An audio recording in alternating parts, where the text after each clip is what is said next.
So what did I do? I went and asked it a really complicated question just to test the edges. The use case was a general insurer assessing customer relationship management data to understand the risk of policy renewal, because it's the kind of thing I think people are going to want to do. And I was reading a CIO article recently where someone was bemoaning what the exec felt that a generative AI should be able to do, or the suite of models that are available should be able to do, versus what it was necessary to do to arrange to make that happen in terms of identifying the data set. Was it clean enough? What needed to happen to it for that to go ahead? What was the system? What were the system's requirements? What were the other non-functional requirements? How was it going to be delivered? What were the implications of sharing data with a model, et cetera, et cetera, et cetera? So I asked ChatGPT, I asked it to outline what the contributory tasks would be and the skills that were required to complete those tasks. And I put absolutely no store by what it told me. But what it did do was create some shape to push against. Everybody knows that having something to push against is easier than coming up than starting from a blank page. So this is what it's given me. At the moment, it excludes any governance effort. So is what it gave, or what you created on top of it?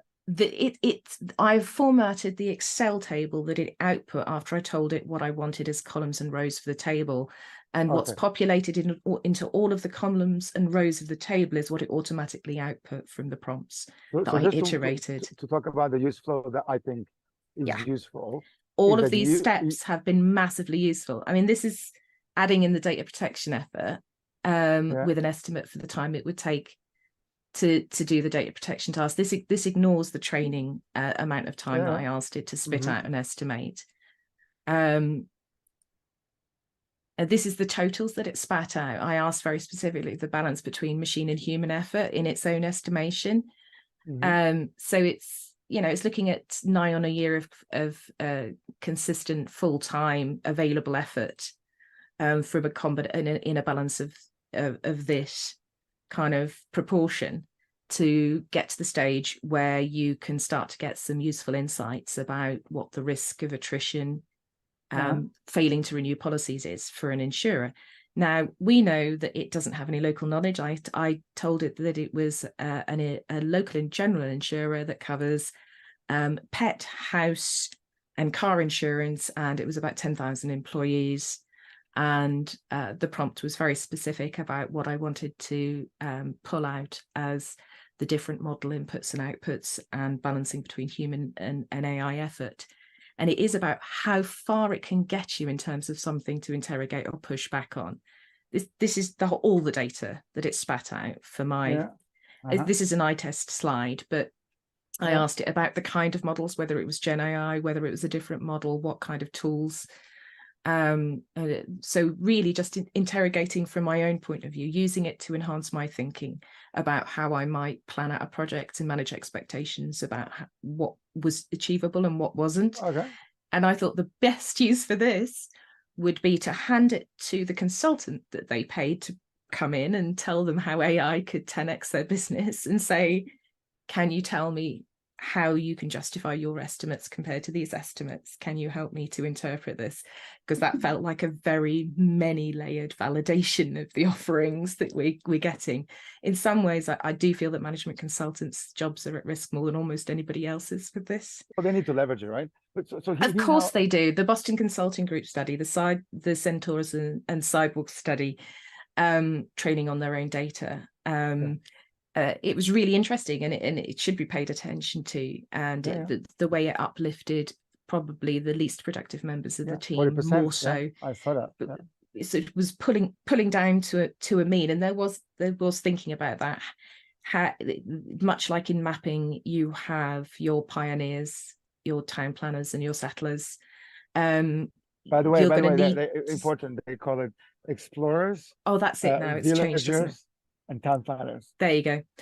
I asked Simon because I forgot to. Yeah, I needed to change that.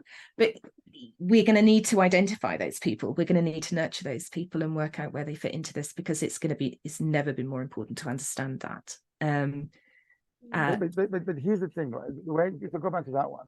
All right. The way I think you use this, I think you use it in two ways. I think you can use the LLM models to jumpstart the creation. But where I think it's very interesting is for you, or for a bunch of experts to validate this, right? They validate it, they validate the structure. In fact, the beauty of it is you can go into detail, right? So you can start to provide more meat behind this. And then the sweet spot is to then say, okay, you have now a prompt, which is you're going to provide an analysis of this. Here's the raw data, which is this bit, and here's my prompt, which is, for example, now review this or map this for a company with this structure, with this thing, with that. So what you're doing is you're reducing the universe of what is creating. And the fact they can create this is already pretty cool, but there's going to be mistakes here. There's going to be things that don't make sense. Yeah. So this doesn't need to be perfect. This just needs to be better than what you would do initially as a first or draft, to get to this point quicker. so that to get to this point Yeah. quickly. And then as we learn that, so I now find that I can already understand that I can prompt to get to here. So my prompts now are designed to get me to this phase, so I can then analyze it, verify it, and my bits, which has extra context, and then I use that to feed the next question. Yeah, And I mean, this this is is why the points from Matthew Adams were really good as well, because he had looked at when he was prompting with attack actors to get mapped to techniques and to then produce incident scenarios to plan exercises around. What he surfaced was that he couldn't reproduce exactly with the same prompt with different models, say Bard or Claude or Llama. He was having to prompt engineer to pull other generative AI LLMs to the same output, so that there's many layers of understanding that they're going to go into standardization. And then there is that question of model dependence and economics of retaining access to it over time, because like I do with some other things, it's recognizing that this is everything we're talking about is absolutely beyond a vast amount of people right now. $20 to pay for ChatGPT access per month to have some semblance of control over what you're doing and access to the enhanced tools. That's a big portion of disposable income for a whole shed load of people, and it will be gated for a whole shed load of people who work for someone else. At the moment, it may change at some stage soon. I work for myself, so I can pay for what I feel is needed to do my job, and no one's going to stop me using it. But yeah, so all those things I have in mind when we talk about democratizing AI in terms of the benefits and the knowledge to take advantage of it.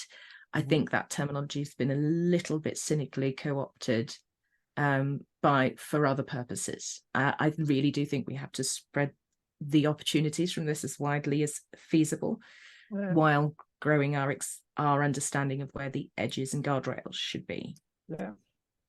But yeah, I was just bringing in something from TechTarget on other proposed uses for it. We both know, Dennis, as we're exploring here today, that there will be a new use case every second created for this, for the access to the APIs and the more open access models. And there's a lot of money being thrown at creating wrappers to have market offerings, though I did notice that there's a thinning of VC funding because of the relative openness of the OpenAI APIs and others now, that it's people are recognizing that the layered value has more ubiquity now, so there's less sort of unicorn potential in that space. That was my big paradigm shift. My big paradigm shift when I looked at this is I thought the models were where the action is. So I kind of started to go deep, and then I realized actually the models will become a commodity in a way, because actually we almost don't want unintended behaviors from the models. What we want is to really understand what you can do is that embedding, that data that we feed, that becomes way more important. Allowing us to talk to the world of technology and data is